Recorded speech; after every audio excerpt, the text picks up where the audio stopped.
Genesee County's elections supervisor has been charged with ballot tampering and misconduct in office. State prosecutors say that Kathy Funk, a Democrat who was seeking re-election as clerk at the time, purposely broke a seal on a ballot container. In doing so, they allege, she prevented votes inside from being counted in an anticipated recount.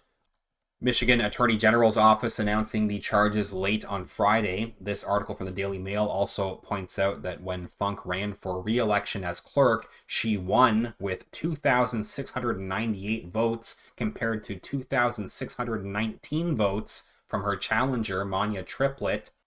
Funk has kept her job at the county despite a Michigan State Police investigation into her conduct in August of 2020. If convicted, she faces up to 10 years in prison. More from the Daily Mail, they say no recount was ever performed in the August 2020 election, but after Funk stepped down, Triplett was appointed to replace her. She said that she'd asked for a recount after the election after having noticed suspicious activity at the township hall in the days surrounding the primary, but was told a recount could not be conducted because a break-in had occurred at the clerk's office.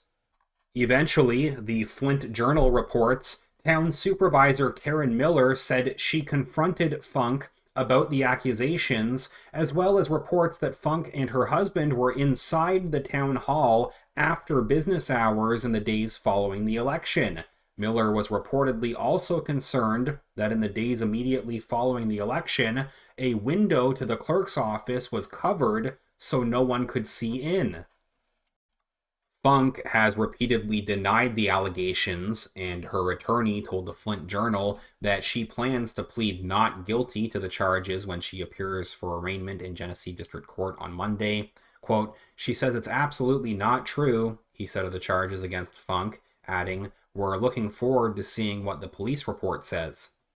In a heavily redacted police report obtained by the Flint Journal, a trooper was dispatched to the Flint Township Hall on August 11, 2020 in response to Funk filing a possible breaking and entering complaint. She told the deputy at the scene she believed the room had been broken into sometime between 7 p.m. on August 7th and noon on August 9th, noting that she left work at around 7 p.m. on August 7th and was the last township employee to leave the building.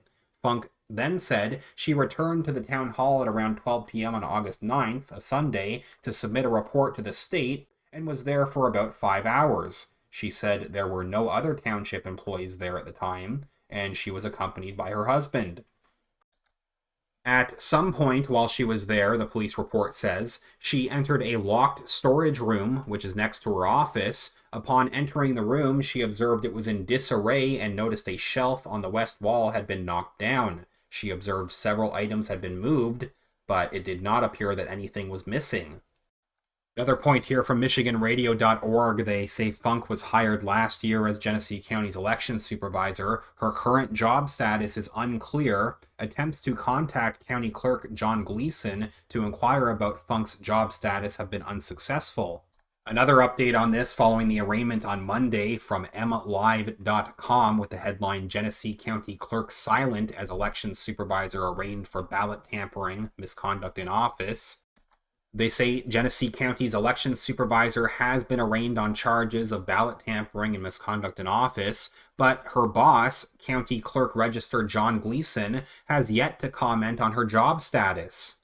Election Supervisor Kathy Funk appeared on the charges before Genesee District Court Judge Jennifer J. Manley on Monday, pleading not guilty to the 2 felonies which prosecutors say occurred while she worked as the clerk of Flint Township in August of 2020. Manley released Funk on a $25,000 personal recognizance bond on each charge and set a probable cause conference for March 24th, with a preliminary examination set for March 30th before Genesee Circuit Judge Mark Lachana.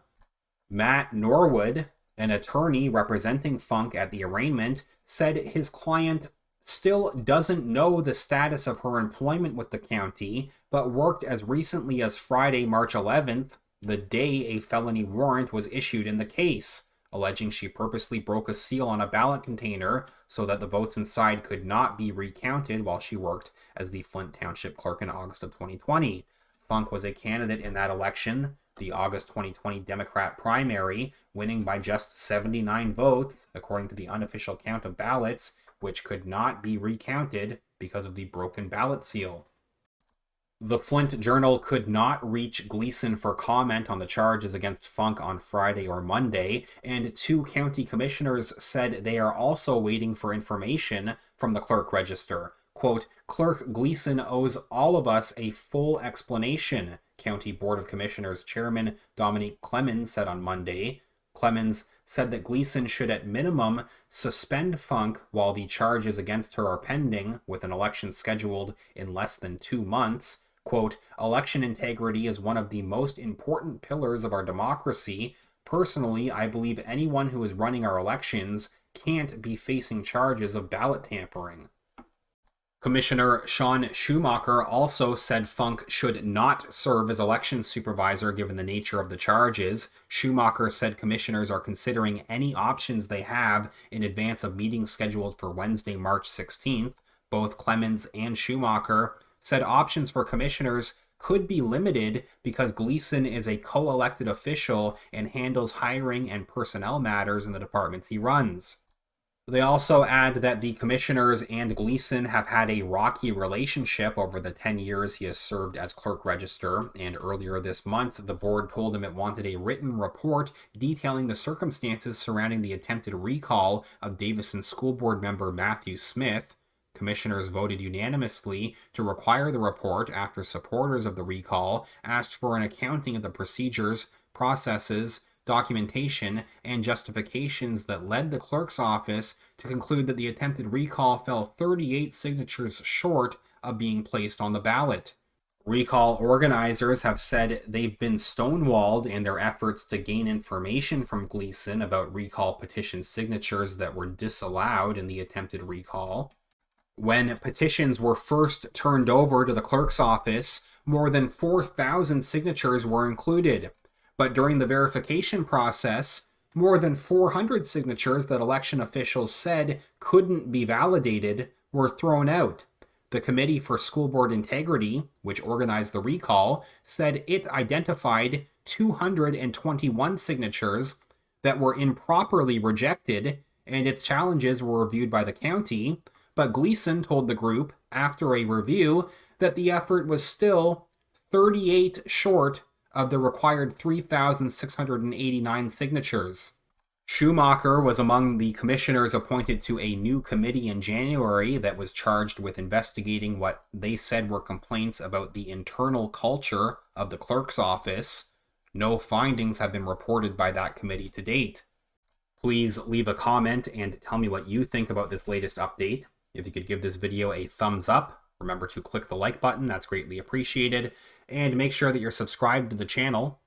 As usual, thank you very much everyone who has been supporting this channel with your donations over at Patreon or PayPal, and with your super chats as well. It's greatly appreciated. You can find either link down in the video description where you can support this channel directly, patreon.com/realityreader or paypal.me/realityreader.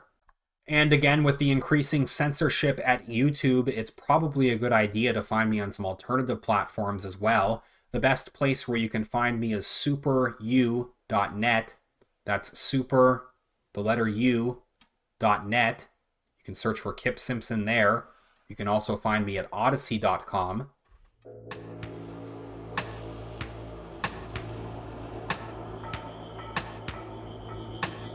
I will follow up soon. Thanks again.